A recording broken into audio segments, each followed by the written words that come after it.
when a 45-year-old biker named Styx crashed his Harley on a deserted stretch of highway and was refused treatment at a county hospital for a brutal compound fracture because his insurance had lapsed. A young nurse named Sarah risked her job to treat him in secret. She saw not a scary outlaw, but a man in agony, discarded by a system that valued money over mercy. That single act of defiant compassion set off a chain of events that would see 400 Hell's Angels descend on her struggling free clinic, not for a fight, but for a mission that would change her life and the community forever. The asphalt shimmered under the afternoon sun, a black ribbon stretching through miles of empty California scrubland. It was the kind of heat that made the air wobble. The only sound was the low growl of a single Harley Davidson, a chrome and black beast eating up the miles. Atop it sat a man known as Styx. He was 45 years old, but the road had carved a few extra years into the lines around his eyes. He was long and lean, a frame that had earned him his road name back when he was a prospect. He wore a leather cut, the vest that was more a part of him than his own skin. On the back, the iconic winged death head of the Hells Angels was proudly displayed, flanked by rockers proclaiming his charter. Styx was a veteran, an army medic who had traded the dust of Afghanistan for the asphalt of the West Coast. He had seen things that made most men go soft or go crazy. He had just gone quiet. The brotherhood of the club had replaced the brotherhood of the military, giving him a purpose and a place where his silent intensity was understood, not questioned. He was riding back from a run, a simple trip to check on a brother's family a few towns over. The ride was smooth, the engine a familiar heartbeat beneath him. He took a wide, sweeping curve, a turn he'd made 100 times before. He didn't see the spill of loose gravel scattered like deadly marbles across the lane until it was too late. The front tire lost its grip. For a split second, there was a sickening slide, a disconnect between man and machine. Then the bike went down. Metal screamed against pavement as a ton of steel and chrome slid sideways. Styx was thrown clear, a rag doll in denim and leather. He hit the ground hard, his left arm taking the brunt of the impact. He heard a crack, a wet, definitive sound that his medic training instantly identified. It was a sound he had heard in war zones, a sound that always meant trouble. Pain, white-hot and absolute, erupted from his forearm. He rolled onto his back, his head ringing. He sat up, pushing himself with his good arm, and looked down. It was bad. A compound fracture. The jagged end of a bone, stark white against his tanned skin, had torn through his flannel shirt and the flesh beneath. Blood was already beginning to soak the fabric, in a dark, spreading stain. He gritted his teeth, the pain a roaring ocean in his ears. He was miles from anywhere. Using his teeth and his good hand, he managed to pull his bandana from his back pocket and clumsily wrap a tourniquet above the wound, tightening it until the bleeding slowed to a sluggish ooze. He knew he needed a hospital. Fast. A half-hour later, a sympathetic trucker found him and helped him into the cab, leaving the mangled Harley on the shoulder of the road. Styx would worry about his bike later. Right now, he just had to stay conscious. The North Valley County Hospital was a stark, beige building that smelled of antiseptic and quiet desperation. The waiting room was filled with the low hum of a television nobody was watching and the occasional cough. Styx, cradling his arm, was an intimidating figure in the sea of plastic chairs. His leather cut, the dirt on his jeans, and the blood on his arm earned him a wide berth. He had given his information to a tired-looking triage nurse. He didn't have a current insurance card. His freelance work as a mechanic was all cash, and he had let his private policy lapse a few months back, always meaning to renew it. It was a stupid mistake, he knew that now. He waited. The initial shock was wearing off, replaced by a deep, throbbing agony that seemed to pulse in time with his own heart. He watched people come and go. A child with a fever, an old man with chest pains. They were all seen. He just sat. An hour turned into 2. Finally, a man in a crisp suit, holding a clipboard like a shield, approached him. He was Mr. Henderson, the hospital administrator. He did not make eye contact with Styx, instead looking at a spot on the wall just over his shoulder. Mr. He paused, glancing at the clipboard. Styx, we have a problem with your paperwork. Styx already knew what was coming. My insurance lapsed. I can pay. Set up a plan. I'm good for it. Henderson gave a thin, dismissive smile. Hospital policy requires proof of insurance or a significant down payment for non-emergent procedures. And a compound fracture, while serious, is not deemed immediately life-threatening. We can set the bone and put you in a temporary splint, but the surgery you'll need to repair it. That requires prepayment. The administrator named a figure that might as well have been $1 million. It was more cash than Sticks had seen in years. I don't have that on me, Sticks said, his voice low and tight. But my club... We don't extend credit based on the promises of motorcycle clubs, Henderson said, his tone dripping with condescension. He finally looked at Sticks, his eyes cold and empty. We can give you some gauze and direct you to a public clinic. Perhaps they can be of more assistance. He turned and walked away, leaving Sticks sitting there, the pain in his arm now matched by a cold, hard knot of fury and humiliation in his gut. He was a veteran. He had patched up soldiers in the field with less equipment than this place had in a single supply closet. And he was being turned away because of a piece of paper.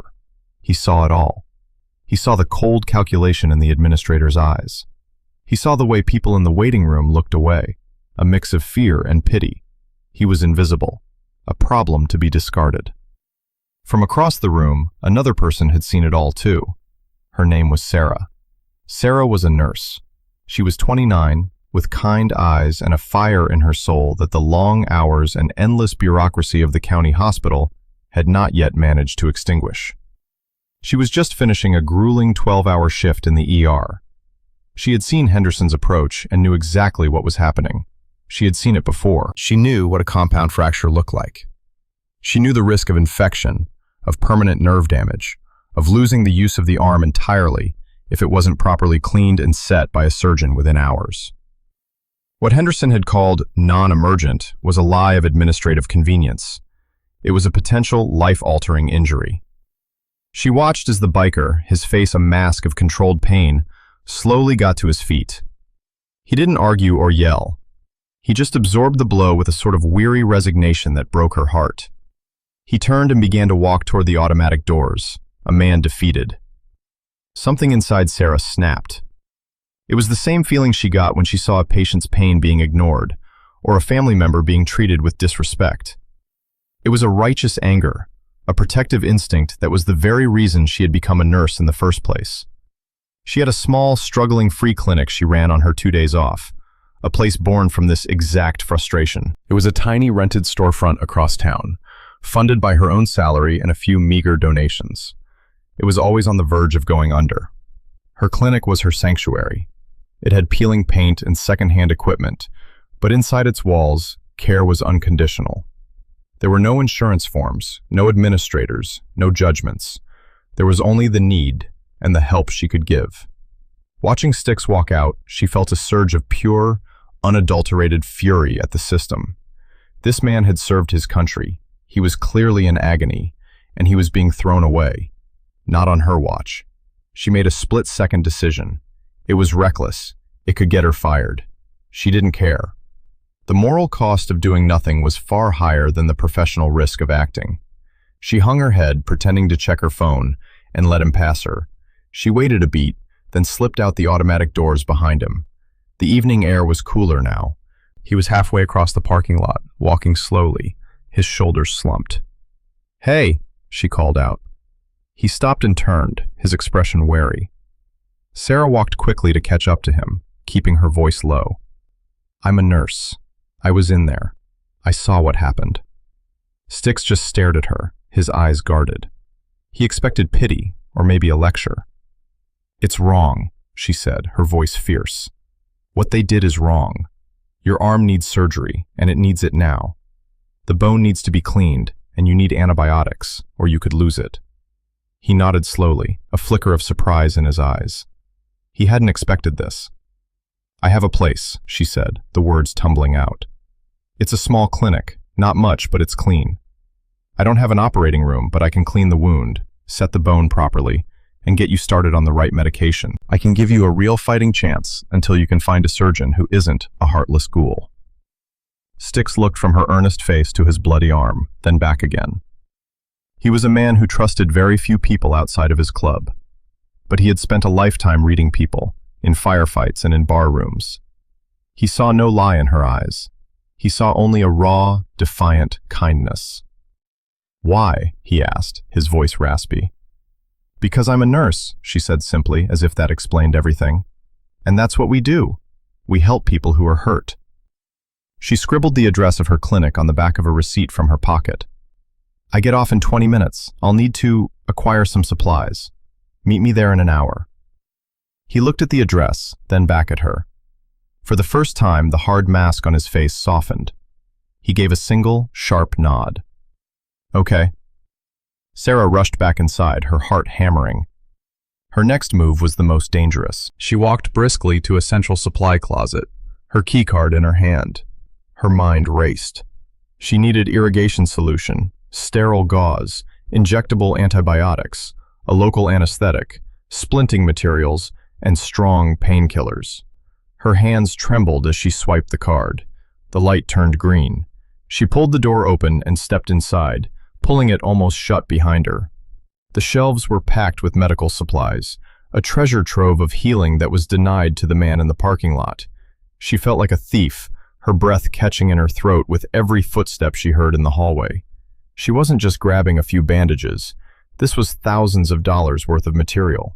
She filled a large, empty duffel bag she kept in her locker for her gym clothes. Each item she took was a felony, a betrayal of her employer. But each item was also a piece of the man's future, his arm, his livelihood. She zipped the bag, took a deep breath, and walked out of the closet as calmly as she could. She clocked out, walked to her car without making eye contact with anyone, and drove away from the hospital, her illicit cargo in the passenger seat. She had just crossed a line from which there was no return. An hour later, in the quiet, humble room of her clinic, the real work began. Styx was sitting on the edge of an old examination table, his face pale but resolute. The clinic was small, just a waiting area and one exam room, but it was spotless. "This is going to hurt," Sarah warned, as she cut away the sleeve of his shirt. "Been hurt before," he grunted. For the next 3 hours, Sarah worked with a focused intensity that bordered on artistry. She injected the local anesthetic, waiting patiently for it to numb the area. She meticulously cleaned the wound, irrigating it again and again to flush out any possible debris from the crash. This was the most critical part. Infection was the great enemy. She examined the break. It was clean but nasty. With a deep breath, she looked at him. "Okay, I'm going to have to set it. You need to be perfectly still." He just nodded, his jaw tight. With a strength she didn't know she possessed, she pulled. There was a sickening, grinding noise, and then a solid thunk as the bones slid back into alignment. Styx didn't make a sound, but a single bead of sweat rolled down his temple. His knuckles, gripping the edge of the table, were white. Sarah worked quickly then, suturing the wound with neat, precise stitches. She administered a heavy dose of antibiotics directly into his muscle, and then skillfully applied a heavy-duty splint, immobilizing the arm from his hand to his elbow. When she was finished, she was drenched in sweat, her hands aching. Styx's arm was secure. The immediate danger was over. She handed him a bottle of water and a small bag containing a course of powerful oral antibiotics and painkillers. "This is it," she said, her voice tired but steady. "This will hold you, but you still need to see an orthopedic surgeon. This splint buys you a week, maybe 2. I know a doctor who does pro bono work. I'll call him tomorrow." Styx looked down at his neatly splinted arm, then at her. He was used to paying for things, with cash or with favors. He reached for his wallet with his good hand. "How much do I owe you?" Sarah shook her head, pushing his hand away gently. "You don't owe me anything. Henderson was wrong. The system was wrong. This is me trying to make it a little bit right." He stared at her for a long moment, his gaze intense. He saw the exhaustion on her face, the genuine compassion. He saw the worn-out equipment, the crack in the ceiling she had tried to patch with plaster. He saw it all. "Thank you," he said, the words heavy with a sincerity that went far beyond simple gratitude. "My club. We won't forget this." He left, and Sarah spent the next hour cleaning up, her adrenaline finally giving way to bone-deep exhaustion. She had no idea what she had just set in motion. Weeks passed. Sticks, following Sarah's advice, connected with the pro bono surgeon and had the operation. His arm was healing perfectly. He returned to his charter, his arm in a sling, and at the next club meeting, he stood before his brothers. He told them everything. He told them about the crash, the pain, the cold indifference of the hospital administrator. And then he told them about Sarah. He told them about her quiet defiance, her courage, the risk she took. He told them about her tiny, struggling clinic, a place that ran on nothing but heart. The room full of hardened bikers was silent. They had all been on the receiving end of that kind of judgment. They knew what it felt like to be looked down on, to be dismissed, and they understood the profound value of an ally, of someone who saw past the leather and the reputation. The club president, a man called Preacher for his measured, powerful way of speaking, stood up. He was a mountain of a man, with a graying beard and eyes that had seen it all. "This nurse," Preacher said, his voice a low rumble. "She honored our brother. She honored the code. She gave him aid when others turned their backs. An act like that cannot go unanswered." He looked around the room. "The club takes care of its own. Sticks is our brother. This woman, Sarah, she acted as family. So now, she is family, and her struggle is our struggle." A plan was formed. Not a plan of violence or intimidation. It was something else entirely. 2 Saturdays later, Sarah was at her clinic, trying to figure out how she was going to pay next month's rent. An eviction notice was sitting on her desk. Donations had dried up. She was at the end of her rope, considering closing the doors for good.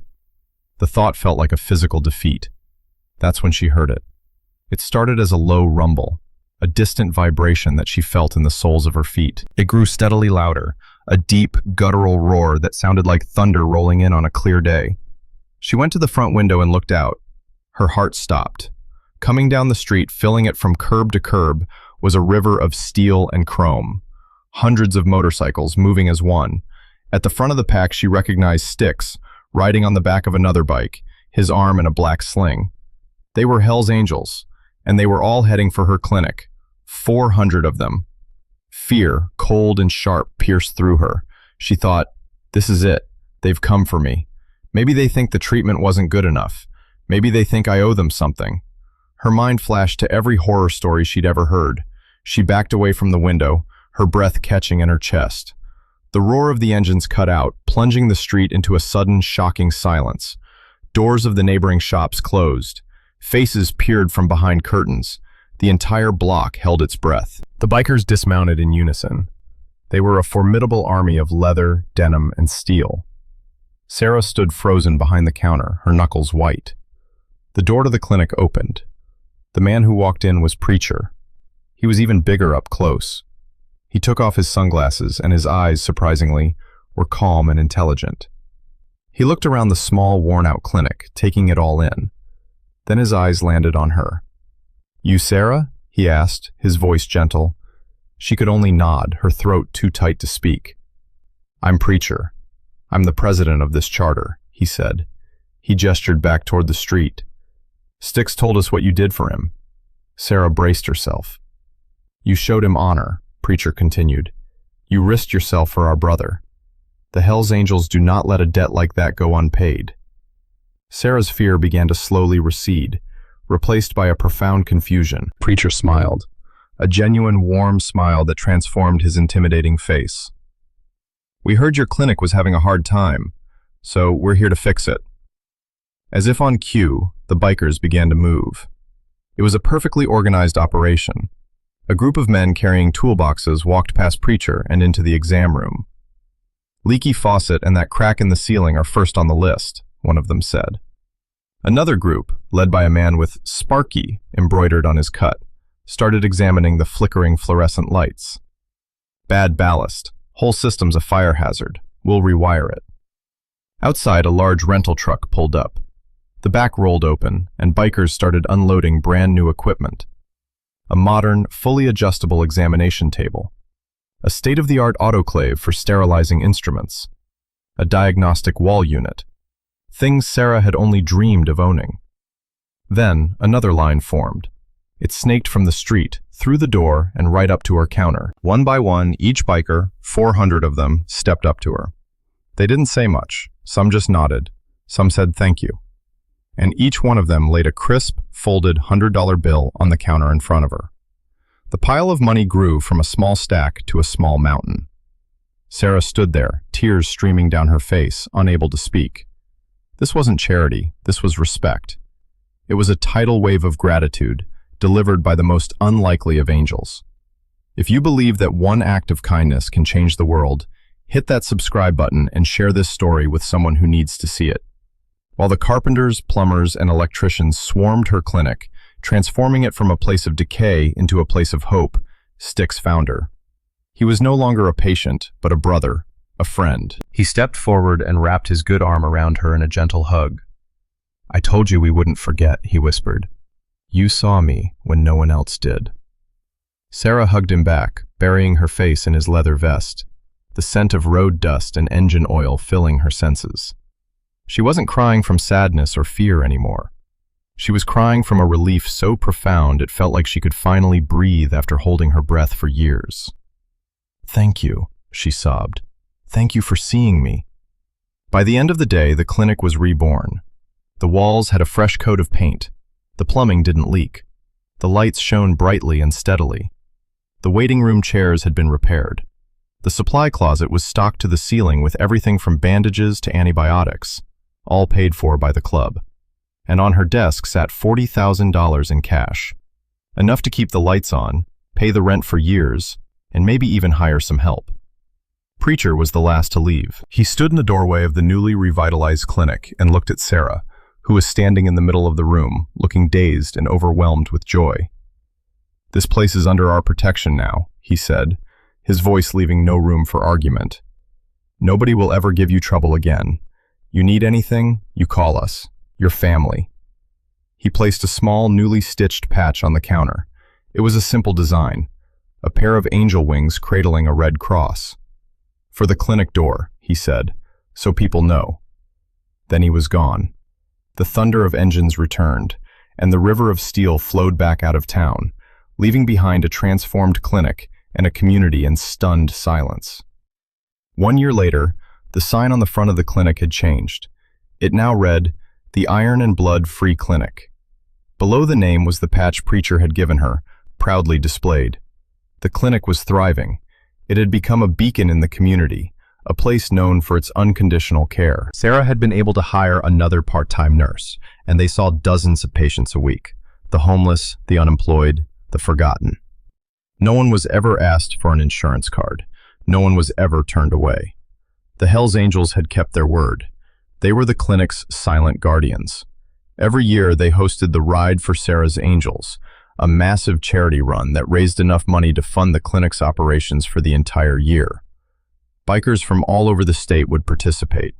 The community's perception of the club had shifted dramatically. They were no longer seen as a menace, but as the unlikely protectors of the town's most vital resource. Local businesses, inspired by their actions, started contributing. The local grocery store donated food for the waiting room. A construction company offered free materials for any future repairs.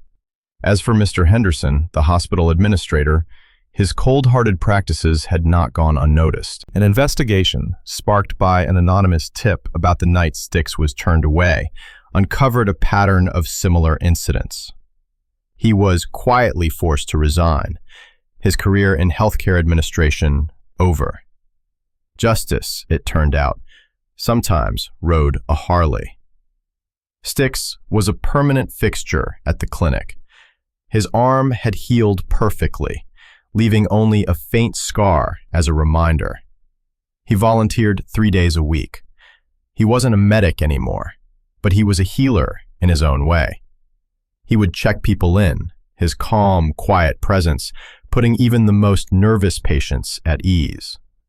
He would talk to them, listen to their stories, and make them feel seen. He was especially good with kids, who were fascinated by his tattoos and his gentle demeanor. Sarah often found herself just watching him, a deep sense of peace settling over her. One afternoon, she watched him kneel down to talk to a scared little boy who had come in with his single mother. The boy had a broken wrist from falling off his bike. Sticks showed the boy his own scar. "See this?" Sticks said softly. Got this from a bike too. A big one. A nurse, a real-life angel, fixed me right up. She'll do the same for you. You'll be back on that bike before you know it, stronger than before." The boy's fear melted away, replaced by a look of awe. In that moment, Sarah understood the true ripple effect of her decision that night. It wasn't just about fixing one man's broken arm. It was about choosing compassion over policy, humanity over bureaucracy. That single choice had not only saved a man's arm, but it also saved her clinic, changed a town's perspective, and created a sanctuary for the most vulnerable. It proved that the biggest changes don't always come from institutions or systems. Sometimes, they come from one person's refusal to look away. They come from a quiet act of defiance that reminds us that the best of humanity is not found on a balance sheet, but in the simple, powerful act of helping another human being who is in pain. It was a lesson written not in a textbook, but in leather and chrome, kindness and courage.